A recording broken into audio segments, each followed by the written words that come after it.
తాకట్లో ఉన్న మీ బంగారాన్ని విడిపించి ఆ రోజు ఆన్లైన్ రేటుకి కొంటాం. Sharma gold company.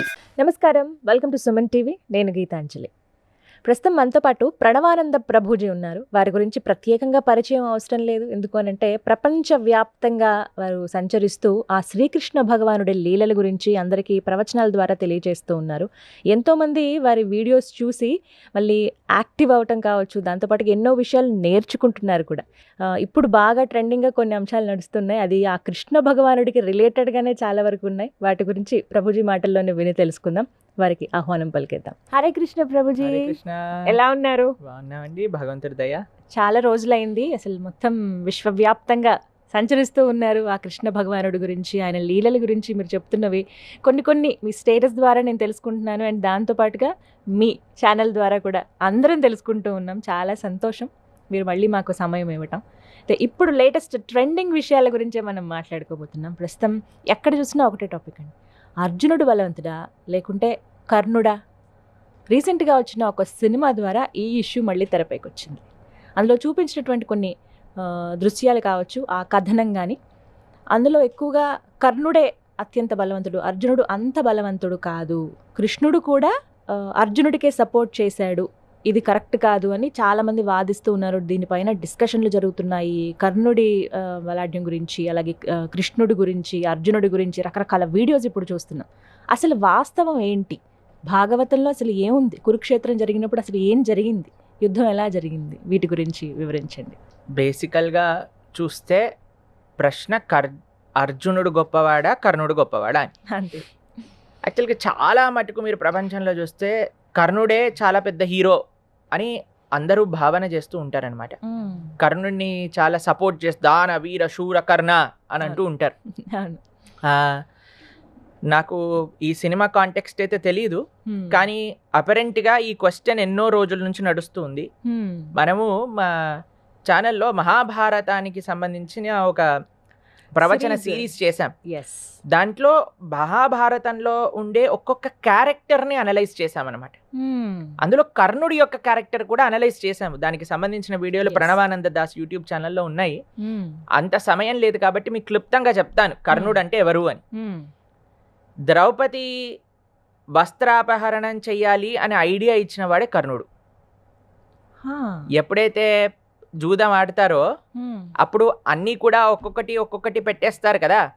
పెట్టేసినప్పుడు ఇంకా ఏమి లేదు అని తెలిసినప్పుడు ద్రౌపదీదేవిని ఈడ్చుకొని రండి, ద్రౌపదీదేవిని కూడా అవమానించాలి అని ఐడియా వచ్చిన మహానుభావుడే కర్ణుడు. ఎవరైతే ఈ లోకంలో హీరో అనుకుంటున్నాడు.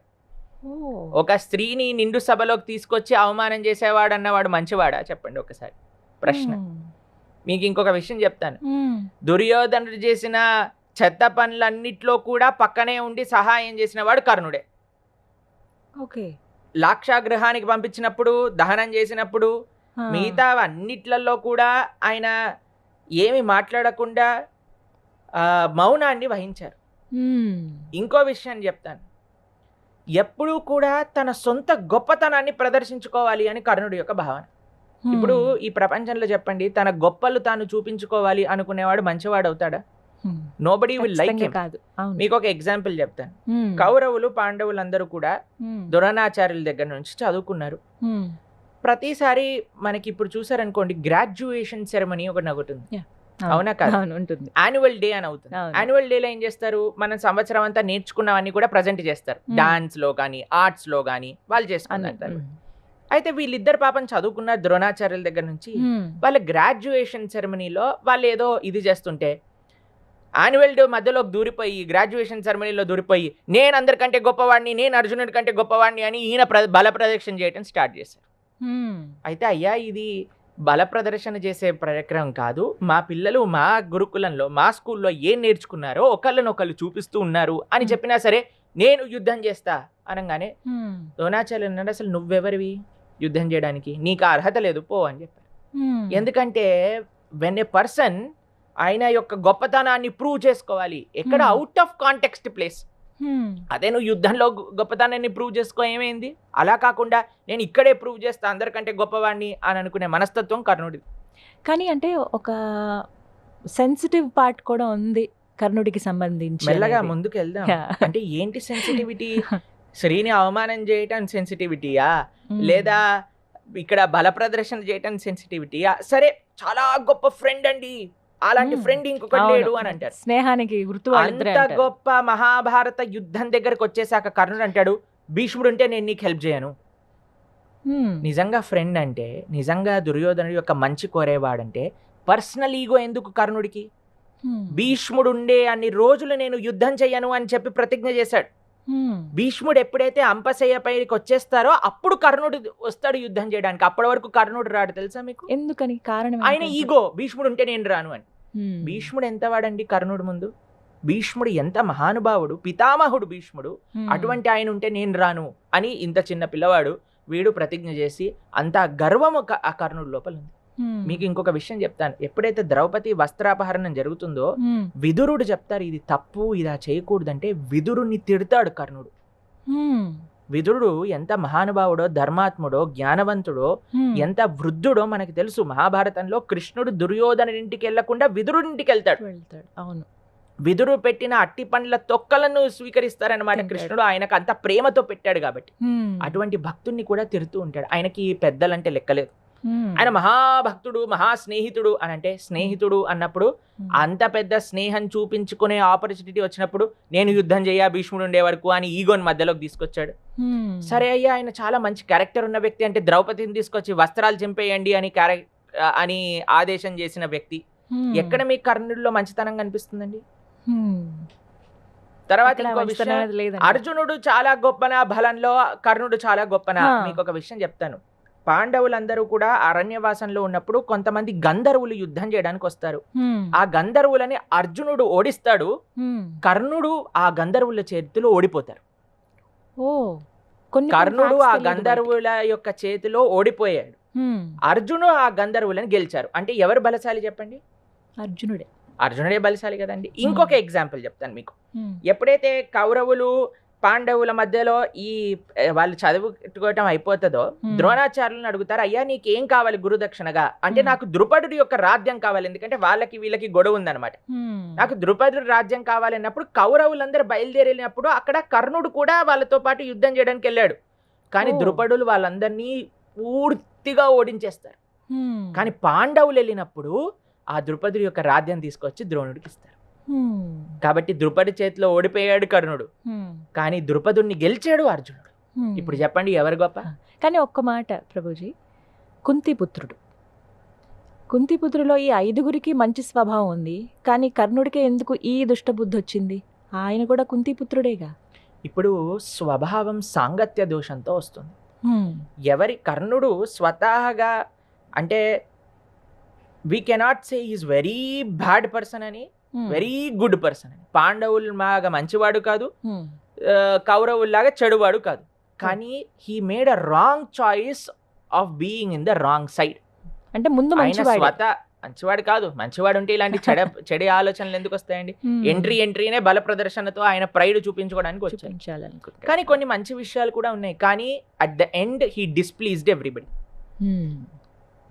చివరికి అందరినీ వాళ్ళ గురువులందరూ శాపాలు పెట్టారు ఆయనకి, Hmm. నువ్వు నేర్చుకున్న విద్య నీకు రాదు. కానీ అదే విధంగా అర్జునుడిని చూసారనుకోండి, Hmm. ఎక్కడైనా అర్జున కర్ణ Hmm. ఒక స్త్రీని అవమానించమని కర్ణుడు చెప్తే, అర్జునుడు ఇంద్రలోకాల్లో ఉన్నప్పుడు ఒక అందరికంటే సుందరమైన అప్సరస వస్తుంది, అయ్యా నన్ను పెళ్లి చేసుకో అంటే, Hmm. లేదమ్మా నువ్వు నాకు తల్లితో సమానము అని స్త్రీని గౌరవించిన వ్యక్తిత్వం కలిగిన వాడు అర్జునుడు. Hmm.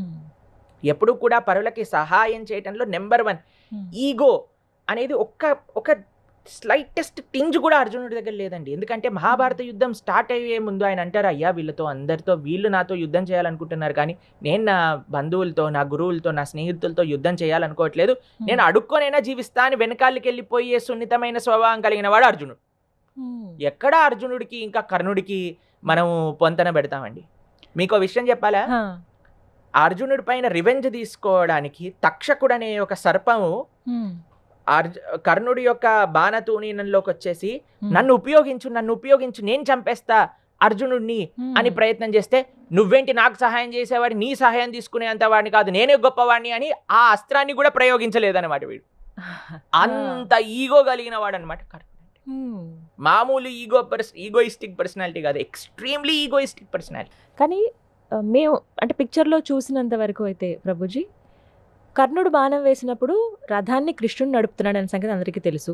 అర్జునుడు ఉన్నాడు, పైన ఆంజనేయ స్వామి ఉంటారు జెండాలో.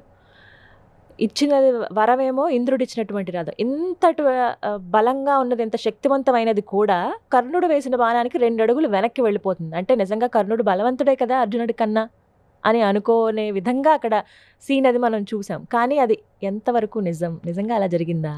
ఒకవేళ అనుకుందాం, ఇందాక మీకు 2 ఉదాహరణలు చెప్పాను, ద్రుపదుడిది, గంధర్వులది. అది కాకుండా సపోజ్ ఒక హైపోథెటికల్ గా కర్ణుడే చాలా గొప్పవాడు, అర్జునుడి కంటే చాలా బలం కలిగిన వాడు అనుకుందాం. బలం ముఖ్యమా, మనకి క్యారెక్టర్ ముఖ్యమా? ఇప్పుడు చాలా పెద్ద మేధావి ఆటం బాంబ్ తయారు చేశాడు అనుకోండి, ఆటం బాంబ్ తయారు చేసిన మేధావి మనకి ముఖ్యమా, లేదా ఒక చిన్న రైతు ఎవరైతే శాంతియుతంగా జీవనించడానికి ఒక శాంతి మెసేజ్ ప్రస్తావన చేసే వాళ్ళు గొప్పవాడా? చదువు బలము గొప్పది కాదండి, ఆ చదువు బలంతో నువ్వేం చేస్తున్నావు అనేది గొప్పది. విద్య వినయేన శోభతే అని అంటారు. వినయం కావాలి at the end of the day. ఏదైతే కర్ణుడికి లేదో వినయం, కానీ అర్జునుడికి వినయం ఉంది. శక్తివంతమైతే ఇప్పుడు చూడండి, మనం కర్ణ, ఎవరైనా పిల్లలకి కర్ణ అనే పేరు పెట్టడం చూసారా మీరు ఎప్పుడైనా? లేదు. అర్జున అనే పేర్లు విన్నారా మీరు? చాలా. ఎందుకు? కిరీటి, అర్జున ఇలా రకరకాల పేర్లు ఉన్నాయి. రావణాసుడు కూడా చాలా శక్తివంతమైన, రావణ అని పేరు పెట్టుకుంటామా? హిరణ్యకశిపు, కంసులు కూడా చాలా శక్తివంతమైన వాళ్ళు, వాళ్ళ పేర్లు పెట్టుకుంటామా? At the end of the day మనకి బలంతో సంబంధం లేదండి, వాళ్ళ యొక్క గుణంతో సంబంధం ఉన్నది. ఎవరు మంచి వాళ్ళు, ఎవరు మంచి వ్యక్తిత్వం కలిగిన వాళ్ళు మనం చూసుకోవాలి. ఇక్కడ కర్ణుడి యొక్క ఇది, అలానే మనకి అర్జునుడి యొక్క ఇది చూస్తే, వాళ్ళ యొక్క క్యారెక్టర్స్ ని పరిశీలన చేస్తే పార్ ఎక్సలెంట్ హ్యూమన్ బీయింగ్ అర్జునుడు. అలానే ఒక ఈగో, ఒక లస్ట్, ఒక యాంగర్, ఒక ఎన్వీతో రగిలిపోతూ ఉండే వ్యక్తి కర్ణుడు. కాబట్టి మన జీవితంలో మనం ఏదన్నా, ఇప్పుడు చూడండి, ప్రతి ఒక్కళ్ళలో మంచి చెడులు ఉంటాయి, కానీ మంచి స్వభావం మాక్సిమం ఎవరి దగ్గర ఉంది అనేది మనం చూసుకోవాలి. ప్లస్ ఎత్ర యోగేశ్వర కృష్ణో ఎత్ర పార్థో ధనుద్ధర, కృష్ణుడు ఉన్న చోట తప్పకుండా అది కృష్ణుడే. ఎన్నోసార్లు అర్జునుడిని కాపాడాడు తెలుసా అండి. ఒకసారి ఒక అస్త్రం వస్తే అర్జునుడి యొక్క కిరీటాన్ని తీసుకొని వెళ్ళిపోతుంది అనమాట. అప్పుడు కృష్ణుడు అంటారు, అయ్యా ఏంటి నువ్వు సరిగ్గా నడపాలి కదా. అప్పుడు కృష్ణుడు ఏం చేస్తారంటే, అస్త్రం వస్తుందని రథాన్ని కిందికి పూడ్చేస్తారనమాట. కిందికి వెళ్ళిపోతుంది రథం, ఆ అస్త్రం వెళ్ళి అర్జునుడి యొక్క కిరీటాన్ని తీసుకొని కింద పడిపోతుంది. అప్పుడు కృష్ణుడు అంటాడు, నేను కింది కన్నాను కాబట్టి నీ కిరీటం పోయింది, అదే పైకుండుంటే నీ తల తెగిపోయేది అని. ఎప్పుడైతే మహాభారత యుద్ధం అయిపోతుందో అర్జునుడు దిగిపోతాడు. ఫస్ట్ అర్జునుడిని దిగమంటారు కృష్ణుడు. ఎప్పుడైతే కృష్ణుడు దిగిపోతాడో ఆ రథం మొత్తం కూడా కాలిపోతుంది అనమాట. ఇన్ని రోజులు నేను ఆపి పెట్టాను అని చెప్తాడు కృష్ణుడు. కాబట్టి ఎటువంటి పరిస్థితిలో కూడా అర్జునుడిని రక్షించింది కృష్ణుడే. పార్థసారథిగా కృష్ణుడే తన భక్తుని రక్షించుకున్నాడు. కృష్ణుడు ఎంత దూరమైనా తన భక్తుని రక్షించుకోవడానికి వెళ్ళగలుగుతాడు. దీనే భీష్మ పితామహులు అంటారు, కృష్ణుడు ప్రతిజ్ఞ చేశాడు నేను ఏ అస్త్రాన్ని పట్టుకోనని, కానీ అర్జునుడి పైన నేను బాణాలు వేస్తుంటే ఆ రథం మీద నుంచి దుంకేసి ఆ రథ చక్రం పట్టుకొని నా పై నుంచి పరిగెత్తుతూ తన భక్తుని కాపాడుకోవాలి అనే ఒక నిష్ట చూపించిన కృష్ణుడు నాకు ఎప్పుడు గుర్తూస్తూ ఉండాలి అని భీష్ముడు ప్రార్థన చేస్తాడు. అది స్వామి యొక్క కర్తవ్యం, అది స్వామి యొక్క నిష్ట, తన భక్తుని కాపాడుకోవడానికి. అర్జునుడు ఏం చేశాడు తెలుసా అండి, కృష్ణుడు యొక్క 2 పాదాలు పట్టేసుకున్నాడు. పట్టేసుకుంటే లాక్కపోతున్నాడు కృష్ణుడు. అసలు అర్జునుడు ఇంత పాదాల లోతుకి మట్టిలో కూడుకుపోయారనమాట, అయినా సరే కృష్ణుడిని ఆపలేకపోయాడు. అంత కోపం వచ్చేసింది తన భక్తుడిని ఏమంటున్నారు. కానీ చిట్ట చివరికి చాలా మంది అంటారు, ఏదో మోసం చేయించి తన రథ చక్రాన్ని తీసేటప్పుడే కృష్ణుడు బాణం ఏమన్నాడు కాబట్టి ఇది మోసము అని అంటారు. ఇప్పుడు చూడండి, ఆ శాపాలన్నీ కూడా అర్జునుడు ఏమీ ఆ శాపాలని ప్రేరేపించలేదు. కర్ణుడికి ఆల్రెడీ ఉన్నాయి ఆ శాపాలన్నీ. ఆయన విద్య పనికిరాదని, ఆయన రథం కూడుకుపోతుందని. ప్లస్ మీకు ఇంకో విషయం చెప్తాను, ఎన్నోసార్లు నిస్సహాయ స్థితిలో అందరినీ ఇబ్బంది పెట్టడానికి చూసిన కర్ణుడిని టిట్ ఫర్ టాట్ అని యుద్ధ విద్యలో ఉంటుందండి. ఏదైతే చేశారో దాన్ని మళ్ళీ వెనకాలే చేయడం, ముళ్ళుని ముళ్ళుతోటే తీయాలి అని అంటారు కదా. ఆ విషయాన్ని కృష్ణుడు ఆ కర్ణుడితో చెప్పారు, నువ్వు ఇప్పటి వరకు చేసిన పనులు ఇవి, దీంట్లో ఏదన్నా ధర్మం ఉందా, నువ్వు ఇప్పుడు ధర్మాన్ని ప్రశ్నించడానికి అని చెప్తాడు. అప్పుడు అర్జునుడు కూడా ఏం మాట్లాడలేకపోయాడు, ఎందుకంటే వాడు చేసింది అధర్మం అని కర్ణుడికి తెలిసింది కాబట్టి కర్ణుడు కూడా ఏం మాట్లాడలేదు. అర్జునుడిని బాణం ఏమన్నాడు, ఆ కర్ణుడి యొక్క స్టోరీ సమాప్తం అయిపోయింది. ముగిసిపోయింది. కాబట్టి మనకి ఒక్క బేసిక్ ఫౌండేషన్ ఏంటి మన శాస్త్రంలో అర్థం చేసుకోవాల్సింది అంటే, భగవంతుడు ధర్మాన్ని ఆచరించటం కాదు, భగవంతుడు చెప్పింది ధర్మం అవుతుంది. ధర్మస్తు సాక్షాత్ భగవత్ ప్రణీతం. కర్ణుడు ఇంత గొప్పవాడు. మనల్ని ఈ మధ్యలో ట్రెండ్ ఏంటి తెలుసా అండి, ఇప్పుడు పాడ్కాస్ట్ ట్రెండ్ నడుస్తుంది కదా, అలానే ఈ మధ్య ట్రెండ్ ఏంటి అంటే చెడు శక్తులు ఏవైతే ఉన్నాయో వాటిని సపోర్ట్ చేయటం అనమాట. ఒకడంటే రావణుడు మహానుభావుడు అంటాడు, ఇంకొకడు కంసుడు మహానుభావుడు అంటాడు, ఇంకొకడు అర్జునుడు మహానుభావుడు అంటాడు. ఎందుకంటే మన లోపల రాక్షస ప్రవృత్తి ఎంత పెరిగిపోయింది అంటే రాక్షసులందరూ మన వాళ్ళు అనిపిస్తుంది. కొంతమంది అంటారు వీళ్ళే మన దేశానికి చెందిన వాళ్ళు, రామకృష్ణులందరూ బయట నుంచి వచ్చి వీళ్ళపైన యుద్ధం చేసేసి సంహరించేసి మనల్ని ఆక్యుపై చేసేసుకున్నారు. ఇలాంటివన్నీ చెడు ఆలోచనలు, చెడు సాంప్రదాయాలు ఎందుకు పెరిగిపోతున్నాయి అని అంటే మన వాళ్ళకి శాస్త్రజ్ఞానం లోపించింది కాబట్టి. Thank you Prabhuji. హరే హరే కృష్ణ. కృష్ణ. సుమన్ టీవీలో మీ పర్సనల్ అండ్ బిజినెస్ ప్రమోషన్స్ కోసం కింది నెంబర్కి కాంటాక్ట్ చేయండి.